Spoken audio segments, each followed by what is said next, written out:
다니엘서 9장은 크게 두 단락으로 나눠져 있습니다. 첫 번째 부분 속에서는 다니엘의 기도가 나오고요. 또 그 다음 후반부에서는 기도에 따르는 하나님의 응답이 이렇게 소개되고 있습니다. 지난 시간에는 다니엘의 첫 번째 부분, 기도의 내용도 우리가 살펴보았는데, 다니엘이 어떻게 기도했습니까? 하나님, 제가 지금 85세입니다. 15살 어린 나이에 포로로 끌려와서 벌써 70년의 세월이 지났습니다. 이 70년의 기간 동안에 바벨론에서 제가 어떻게 살았는지 하나님 너무 잘 아시죠. 이제는 제가 고국으로 귀환하여 그곳에서 마지막 뼈를 묻었으면 좋겠습니다. 그곳에 갈 수 있는 길을 열어주세요.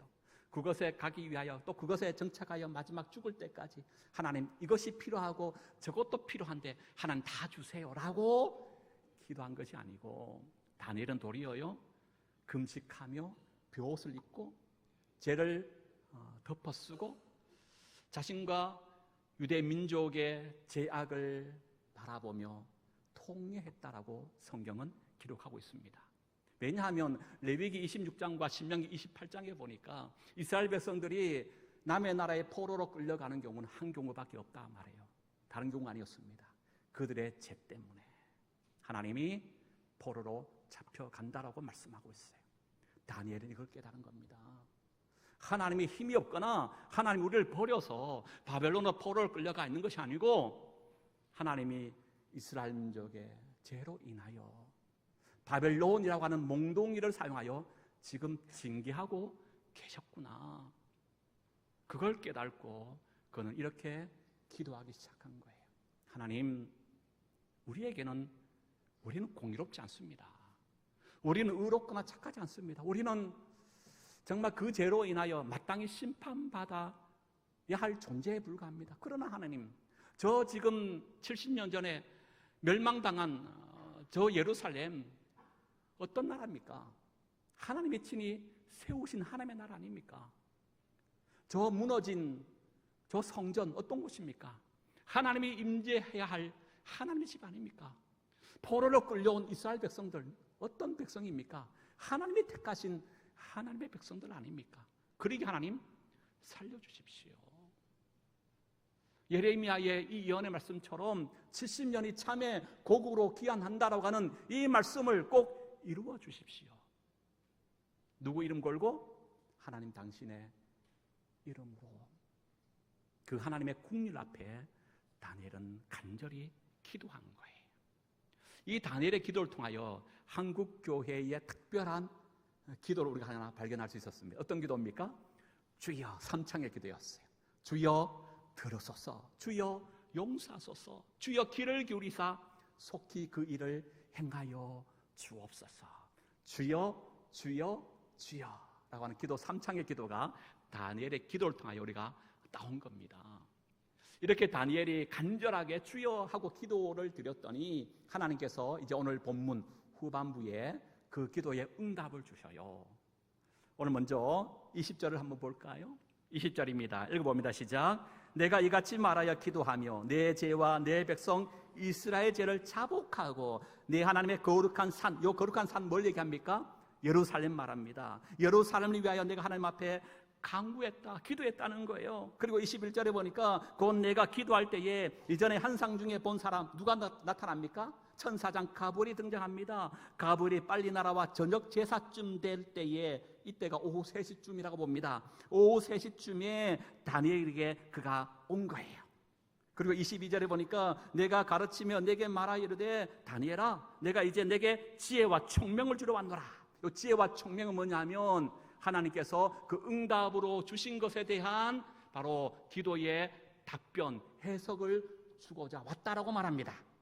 근데 중요한 것은 23절이에요. 23절 읽어볼까요? 곧 내가 기도를 시작할 즈음에 명령이 내렸으므로. 아멘. 여기까지 보십시다. 이 말은 뭐냐면 다니엘이 기도를 시작할 그쯤에, 오늘 쉬운 성경 보니까요, 내가 처음 기도를 시작할 때부터 하나님의 응답이 있었다, 이렇게 기록하더라고요. 여러분, 여기서 우리가 뭘 발견하냐면 기도의 응답의 영적인 구도를 우리가 한번 발견할 수 있습니다.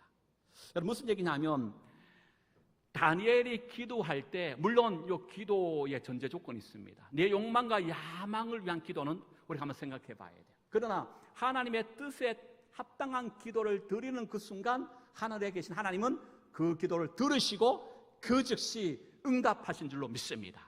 그런데 응답을 내가 받기까지는 시간적인 어떤 간격이 조금 필요한 것 같아요. 왜냐하면 오늘 본문의 구절을 보니까 그 사이에 응답의 선물로 누가 등장하냐면 가브리엘이 등장하잖아요. 다니엘이 기도했습니다. 그랬더니 하나님이 즉시 들으시고 응답하셨었는데 그 응답을 누가 전하느냐? 가브리엘이 전하는 거예요. 그럼 가브리엘이 하나님의 응답의 선물로서 다니엘에게 오게까지의 시간적 간격이 필요하다는 겁니다. 그러면 여러분 이때 다니엘은 뭐 해야 돼요? 가브리엘을 통하여 기도의 응답이 올 때까지 계속하여 기도를 멈추지 말고 해야 된다는 거예요. 그래서 어떤 목사님이 이렇게 설명하더라고요. 다니엘이 계속하여 기도하는 그 사이에 가브리엘이 하나님의 기도의 응답을 받고 이 땅에 내려오는데 중앙에 바로 하늘에 있는 공중 건세 잡은 사탄과 영적인 치열한 전쟁을 벌인다는 거예요. 그래서 그 전쟁의 승리하여 내려오는 때까지 시간이 필요하다는 겁니다. 그렇게 다니엘은 그때까지 뭐 해야 돼요? 기도 멈추지 말고 계속 해야 된다는 거예요. 중요한 것은 한 번 기도로 끝나지 말고 응답 될 때까지 계속해야 돼요. 응답의 소식이 올 때까지. 그래서 마태복음 7장에 보면 기도에 여러분 3박자가 나옵니다. 구하라, 찾으라, 두드리라는 거예요. 이것이 헬라어 문법적으로 보니까요, 현재 명령형 시도되어 있습니다. 헬라어상으로 현재 명령이란 의미는요, 바로 한 번 기도로 끝나지 말고 반복적인 행위를 말합니다. 단회적인 행위가 아니라 반복적으로 계속하여 해야 할 것을 말할 때 헬라어 원문에서는 그걸 현재 명령어로 쓰고 있다는 사실이에요. 그러니까 어떻게 해야 된답니까? 구하라. 언제까지 구해야 돼요? 얻을 때까지 계속 구하라는 거예요. 찾으라는 겁니다. 언제까지요? 이런 것을 찾을 때까지 계속 찾으라는 거예요. 두드리라. 언제까지 두드려요? 문이 열릴 때까지 계속 두드리라고 말하고 있어요. 아프리카 원주민들은요, 기우제를 드리면 100% 비가 온답니다. 왜 그런지 알아요? 그들의 기우제는 100% 비가 와요. 알고 봤더니 비가 올 때까지 기우제 드리기 때문에 그렇대요. 네. 시와 그림의 찬양 가운데 기도를 멈추지 마라 라고 하는 찬양이 있습니다. 우리가 최근에 마지막 예배 파송 때 이 찬양 함께 불렀는데요, 그 가사의 내용이 이렇습니다. 기도를 멈추지 마라. 눈앞의 상황이 마음을 눌러도 원망치 마라. 너의 입을 지켜라. 저들은 너의 입을 보고 있다. 마음을 뺏기지 마라. 내가 널 도우지 않는다는 소리에 너의 모든 게 불리해도 너는 기도를 계속해라. 너 기도를 멈추지 마라. 내가 너의 모든 상황을 바로 역전시키리니 너 기도를 멈추지 마라. 내가 잠시도 쉬지 않고 모든 걸 지켜보고 있으니 바로 역전되리라. 그리고 이제 기도의 응답으로서 오늘 본문의 말씀이 주어지는데 그게 24절이에요. 이것 한번 따라해 볼까요? 일은 일에 한상을 보여주시고 가브리엘이 그 한상의 의미가 뭐냐 하는 것을 설명하는 것으로 오늘 본문이 그렇게 구조로 짜여져 있습니다. 24절에 보니까 내 백성과 내 거룩한 성을 위하여 이런 이레의 기한을 내가 정하였다라고 말하고 있습니다. 이 이런 이레가 다니엘이 기도했던 하나님 속히 그 일을 행하여 주옵소서 라고 하는 기도의 응답으로 주신 내용이에요. 이런 이레예요. 이런 이레, 여러분 이 이런 이레는요 다니엘서뿐만 아니라 성경 66권 전체 상황 속에서 가장 어려운 본문으로 여겨지고 있습니다. 가장 난해 구절이에요. 왜냐하면 그 이런 이레가 도대체 언제부터 시작돼서 언제까지를 말하고 있는 건지, 또 가브리엘 거기에 대한 해석을 하는데 그 해석을 과연 뭘로 잡을 것인가, 어떻게 이해할 것인가 라고 하는 게 굉장히 어려워요.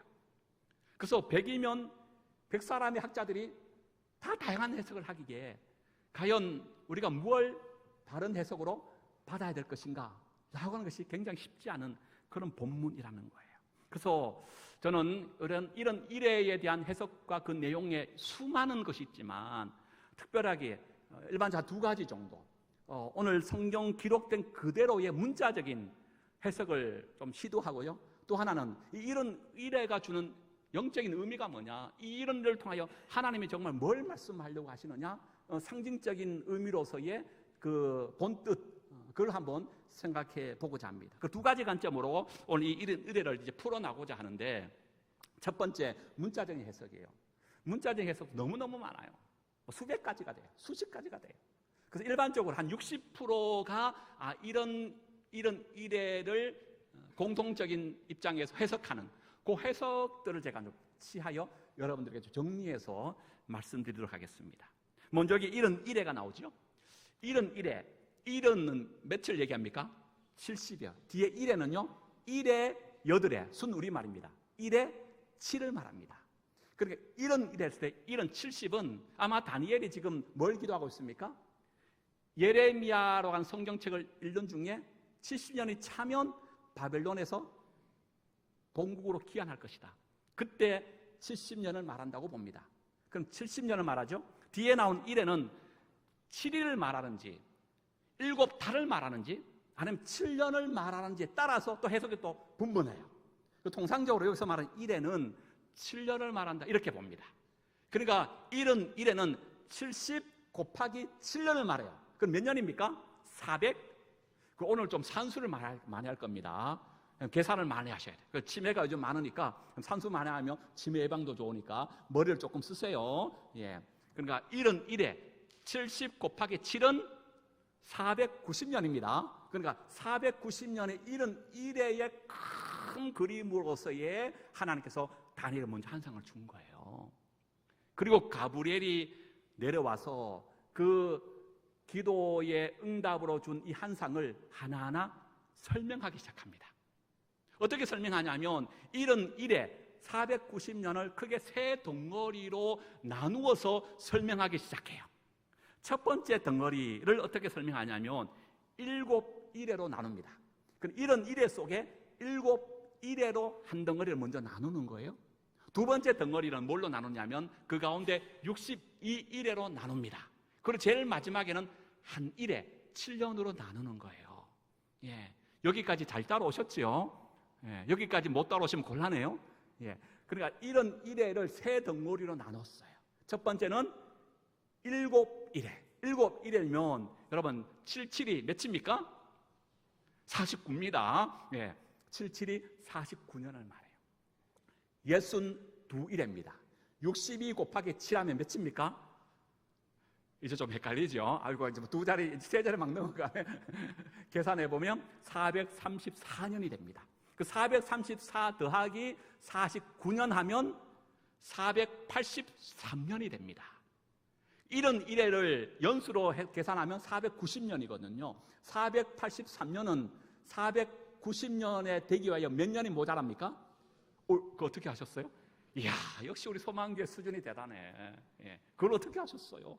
7년이에요. 그러니까 마지막 세 번째 단락에는 한 일에 7년에 대한 말을 하고 있어요. 그러면서 세 단락 나누는데 각 단락마다 어떤 일이 벌어지는가를 구체적으로 설명해요. 한번 볼까요? 첫 번째 단락 25절에 보니까 중앙에 7 이래라고 되어 있습니다. 바로 그 49년을 말해요. 이 49년의 7 이래가 언제부터 시작되느냐에 따라 또 다양한 많은 얘기가 있어요. 그 일반적인 얘기를 한번 생각해 보십시다. 이 7 이래가 언제부터 시작되느냐? 여기 보니까 그러므로 너는 깨달아 알지니라 예루살렘을 중건하라. 예루살렘이 중건되어진 그날을 말하고 있죠. 25절 하반절에 보니까 그 곤란한 동안에 성은 예루살렘 말합니다. 예루살렘 성이 중건되어지고 강장과 거리가 세워질 것이다. 그것이 7 이래의 시작과 끝을 말하고 있다는 거예요. 그렇다면 7 이래 그때가 언제일까요? 예루살렘이 성이 중건되어지고 예루살렘이 안정화되어지는 그때를 말하고 있다는 거예요. 역사적으로 바라보면 지금 다니엘이 이 한 상을 봤을 때는 고국 예루살렘은 어떤 상황 속에 있습니까? 70년 전에 바벨론에 의하여 완전히 폐허된 그 상태 속에 여전히 놓여 있는 겁니다. 그러면서 이 환상을 본 거예요. 7일에 예루살렘이 성이 재건되어주 안정화되어지는 그때를 말한다 라고 본다면 우리가 한번 생각해 볼 수 있지요. 바벨론에 포로되었던 그들이 3차에 걸쳐서 귀환하잖아요. 1차 귀환의 지도자가 스룹바벨과 예수아였습니다. 그들이 귀환에 가장 먼저 한 건 뭡니까? 성전을 재건하려 했다가 중단됩니다. 무려 16년 동안 중단돼요. 그때 학계 스가랴 선지자가 나와서 성전을 재건하도록 독려하죠. 그리하여 드디어 성전이 완공됩니다. 이때는 성전이 완공되었지 성이 완공된 건 아니죠. 그리고 2차 때 에스라가 지도자가 되어져서 율법으로 신앙을 고치시키며 신앙으로 그들을 회복시켜 나가기 시작합니다. 그 3차 때 누가 총독으로 지도자로 세움받습니까? 느헤미야예요. 느헤미야 귀환하여 한 건 뭡니까? 무너졌던 성벽을 52일 만에 준공합니다. 그러면서 안정화가 차지한 거예요.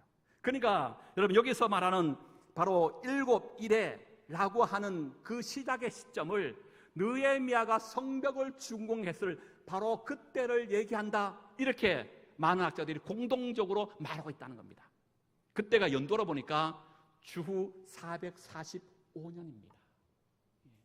445년이 7일의 처음 시작점으로 보고 있는 거예요. 그러면 49년이잖아요. 그 49년의 마지막을 계산해 보면 구약의 마지막 책 말라기까지를 말합니다.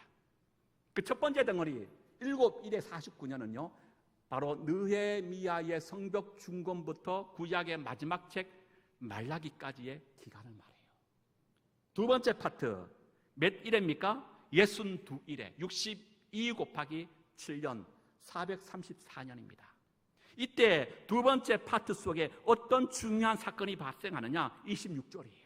26절을 볼까? 시작. 62일의 후에 기름 부음을 받은 자가 끊어져 없어진다라고 되어 있습니다. 여기 기름 부음 받은 자가 누구를 얘기하느냐? 구약 히브리어는 기름 부은 자가요 메시아라고 얘기하고요, 신약의 헬라어로는 기름 부은 자가 그리스도라고 표현하고 있습니다. 메시아, 그리스도. 어디서 많이 들어봤지요? 누굴 말합니까? 예, 바로 예수님을 말하고 있습니다. 여기서 그러니까 62일에 434년이 끝날 그때에 기름 부음자 끊어진다, 죽는다는 거예요. 예수님이 어떻게 죽으셨어요? 십자가 달려 죽으셨잖아요. 그때가 AD 언제입니까? 30년쯤이라고 생각해 볼 수 있죠. 예. 학자마다 조금 다르지만 어쨌든 주후 30년입니다. 그러면 여러분 그 첫 번째 7일의 끝이 구약 말라기로 끝납니다. 그리고 두 번째 일회가 말라기로부터 예수님이 십자가에 달려 죽으시는 그 기간을 말하고 있습니다. 그 기간 전체가 434년이라 말하고 있죠. 그럼 계산해 보면 말라기부터 신약 마태복음에 소위 이제 그걸 중간사 말하는데 중간사의 기간이 400년입니다. 플러스 예수님 십자가에 달려 돌아가신 그날이 주 30년이에요. 그러면 400 플러스 30 하면 430년이 되네요. 근데 4년이 모자라요. 그 모자란 이유가 있습니다. 우리의 달력은 그레고리 태양력을 씁니다. 그런데 히브리인들의 달력은요, 그레고리 태양력은 1년이 며칠입니까? 365일로 보지만 히브리 달력은 360으로 봅니다. 숫자의 차이가 있습니다. 그래서 그렇게 이렇게 저렇게 따져보면 정확하게 구약 말라기로부터 예수님이 십자가에 달려 돌아가시는 그날까지가 정확하게 일치한다. 이렇게 우리가 확인해 볼 수 있다는 겁니다. 그것이 두 번째 단락에 일어날 일들을 말하고 있습니다. 이제 하나가 남았습니다. 뭐가 남았습니까? 마지막 한 일에 곧 몇 년? 7년이 남았어요. 그런데 7년이 강건입니다. 여기에 대한 해석이 너무너무 많아요. 이 7년을 과연 어디로 잡을 것인가? 먼저 이 7년 기간 동안 어떤 일이 날 것인가 한번 볼까요? 보십시다. 26절에 보면 중반에 보세요. 이때 어떤 일이 벌어집니까? 장차 한 왕의 백성이 와서 그 성읍과 성소를 다 무너뜨린다는 거예요. 여기 성읍과 성소는 예루살렘과 바로 그 성전을 말하고 있습니다. 그 한 왕이 나타나서 바로 예루살렘과 그 예루살렘 성전을 다 무너뜨린다는 거예요. 마치 그것이요 마지막 홍수에 휩쓸린 같이 그렇게 큰 쓰나미의 홍수로서 예루살렘 완전 초토화시켜버려요.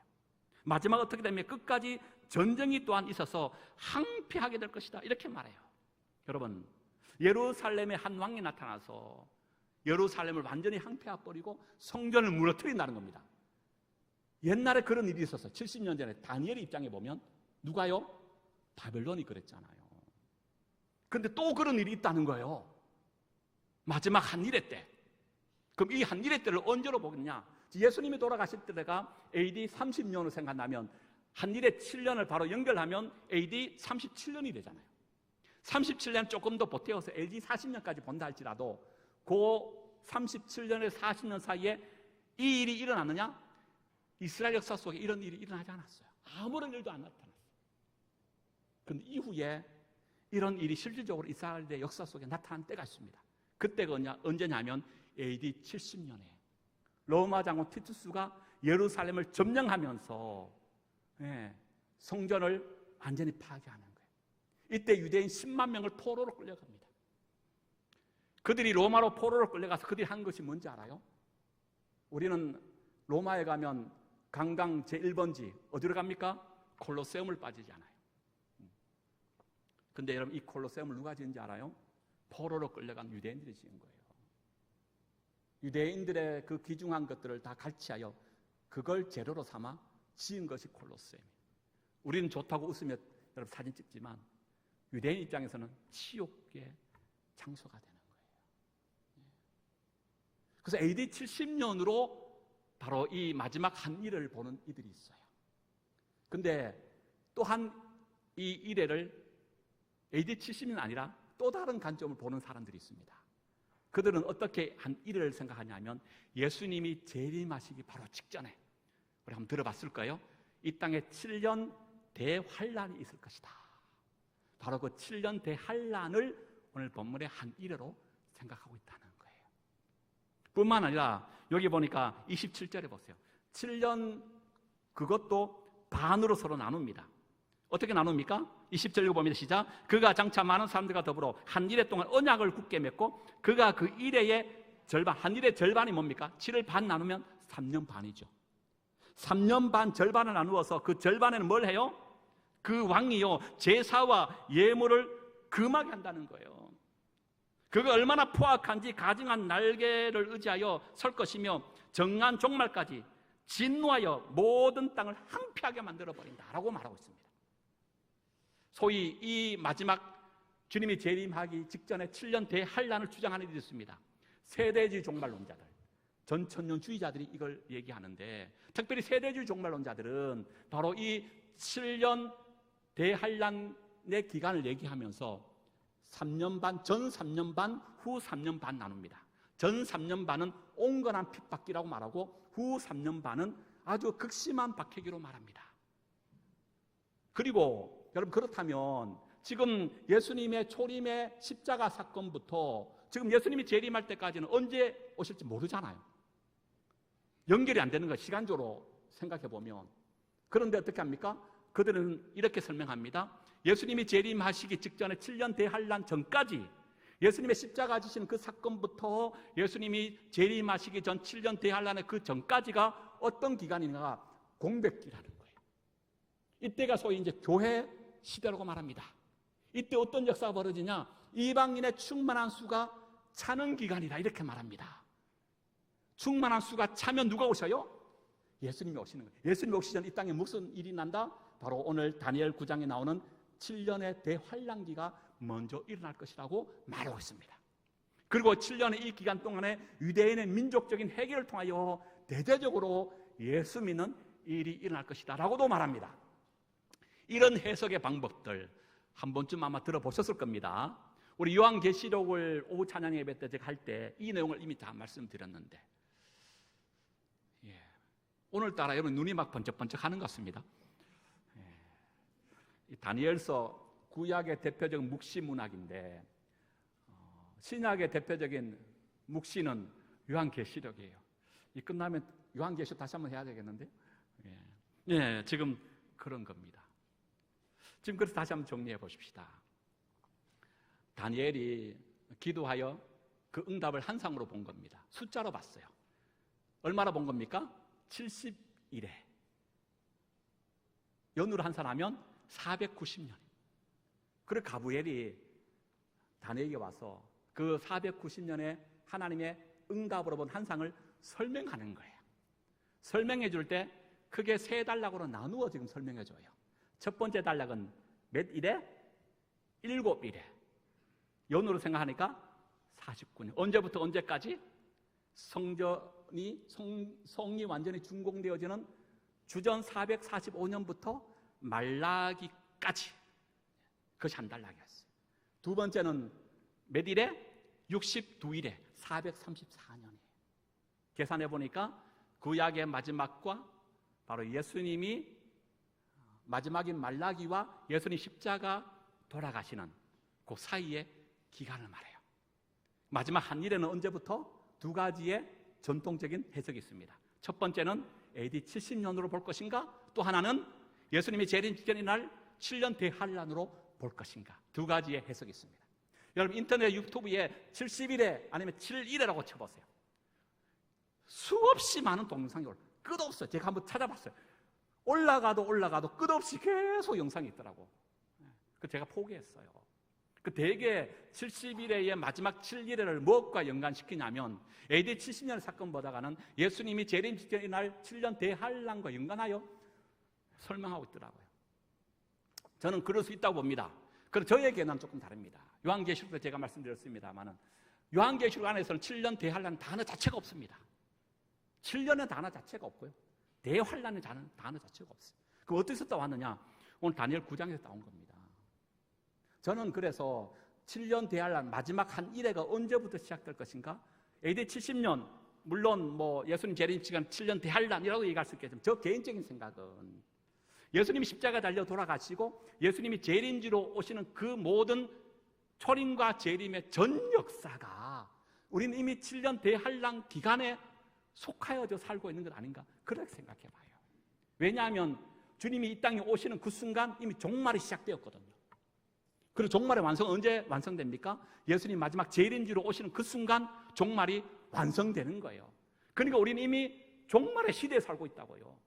7년의 대환란기에 저는 그래서 살고 있다고 봅니다. 이때 이미 한왕, 어떤 사람은 그걸 적그리스도라고 또 표현하는데 여러분 교회가 끊임없이 날마다 세상부터 칭찬받은 적이 있습니까? 잘한다고 박수 받은 적이 있습니까? 끊임없이 교회는 세상부터 박해와 핍박을 받아왔습니다. 마지막 주님이 재림하면 그 순간이 오면 올수록 더 교회에 대한 박해와 핍박은 더 가중화되고 그 강도는 더 세워질 것이라고 저는 여겨져요. 그래서 우리는 지금 이미 한 일회의 그 상황 속에 살고 있다. 저는 이렇게 봅니다. 목사님 너무 어려워요. 맞아요, 어려워요.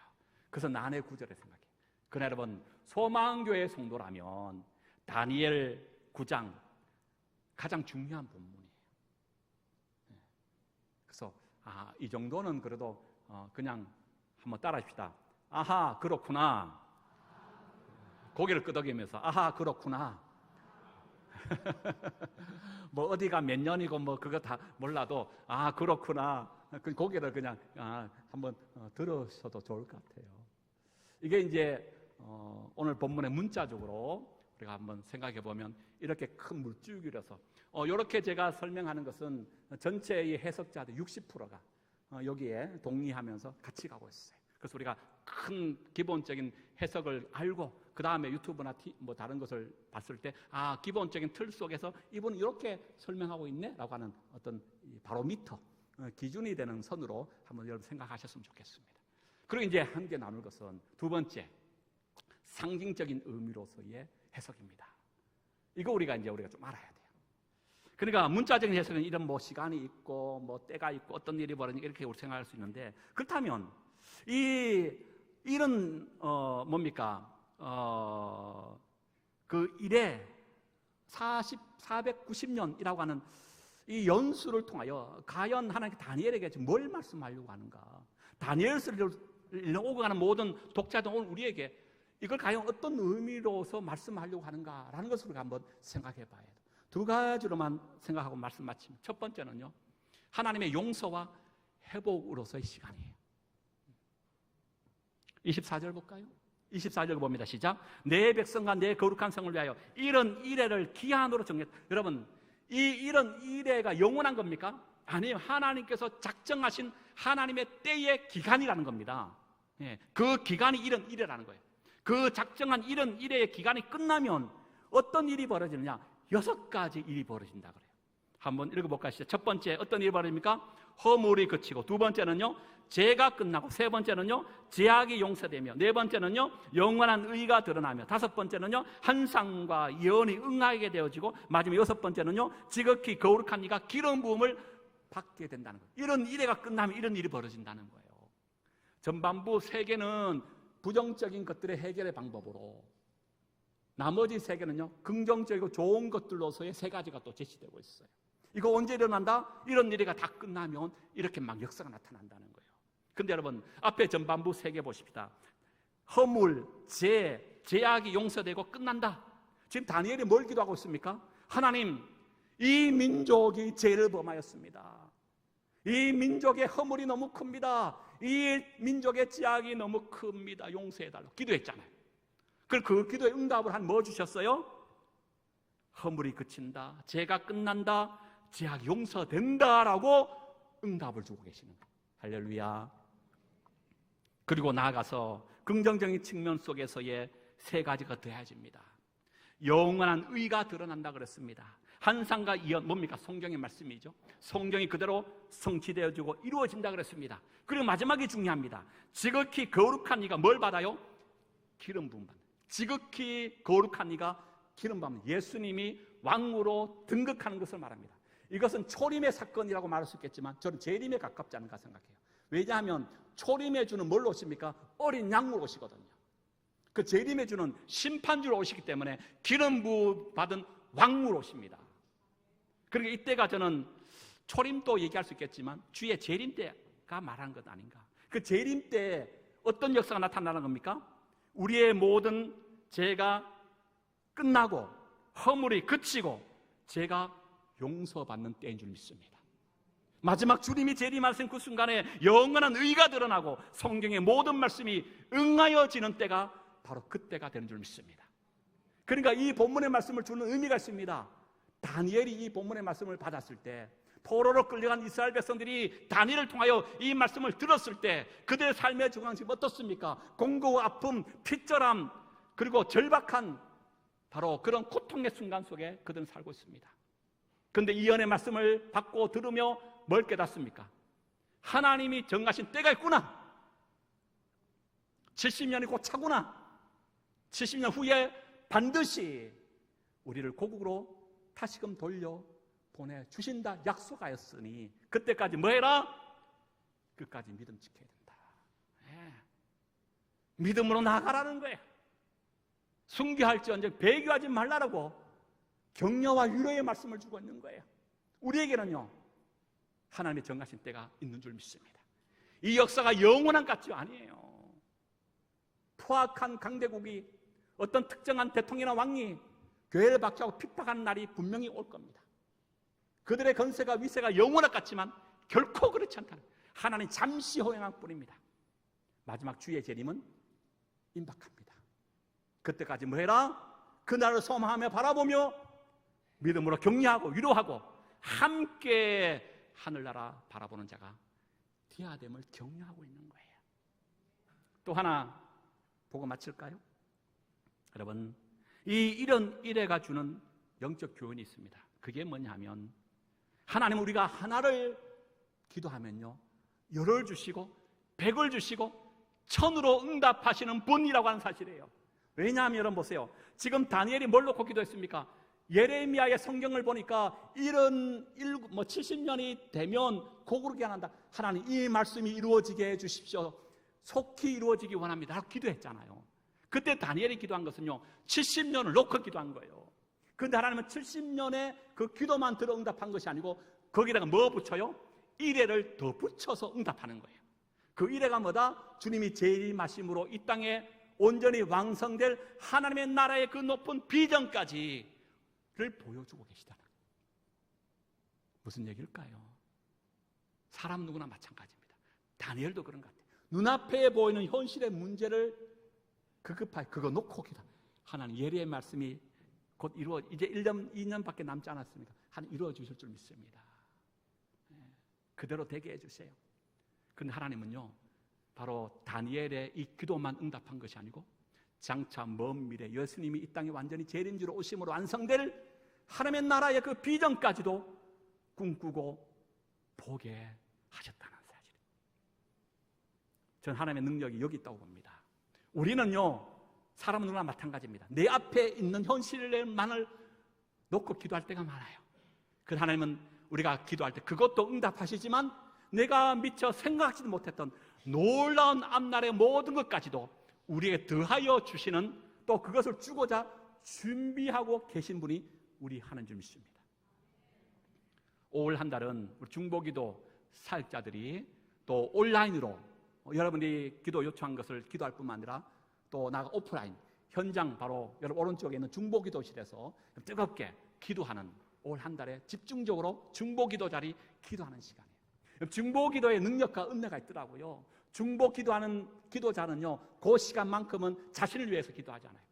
여러분들 기도 카드에다가 병 고쳐주세요, 건강의 문제 해결해 주세요, 인생에 어려운 여러 많은 문제가 있습니다, 경제의 문제 해결, 이런 많은 기도가 올라오면요, 그들은 이 기도 제목 카드를 가지고 뜨겁게 기도합니다. 나라의 민족을 위해서 기도합니다. 열방과 민족 놓고 기도합니다. 그런데 어떤 일이 벌어지냐면요, 중보자의 그 기도를 하나님이 들으셔서 여러분들이 기도 카드를 내셨던 분들이 기도 응답을 반드시 받을 줄로 믿습니다.